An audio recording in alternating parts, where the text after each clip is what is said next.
At para sa huling balita, timbog ang isang high-value individual sa isinagawang buy-bust operation ng mga operatiba ng Cotabato City PNP, kung saan nasabat ang hinihinalang shabu na may halagang mahigit 200,000 piso.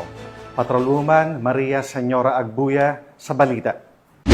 Ang isang high-value individual na si alias Magid, 28, payong-payong driver at presidente ng Rosario Heights 10 matapos ang buy-bust operation ng Cotabato City PNP nito lamang ika-29 ng Hulyo taong kasalukuyan. Nasamsam sa operasyon ang 35 gramo ng hinihinalang shabu na nagkakahalaga ng 238,000, buy-bust money at iba pang non-drug paraphernalias. Nasa kustodiya na ng pulisya ang sospek at haharap sa kasong paglabag sa Republic Act 9165 o Comprehensive Dangerous Drugs Act of 2002.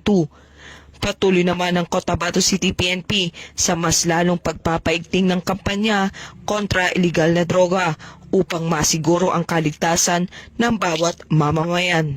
Mula rito sa rehiyon ng Bangsamoro, ako ang inyong Police News Network Correspondent, Patrolwoman Maria Senyora Agbuya, alagad ng batas, tagataguyod ng Balitang Pulis.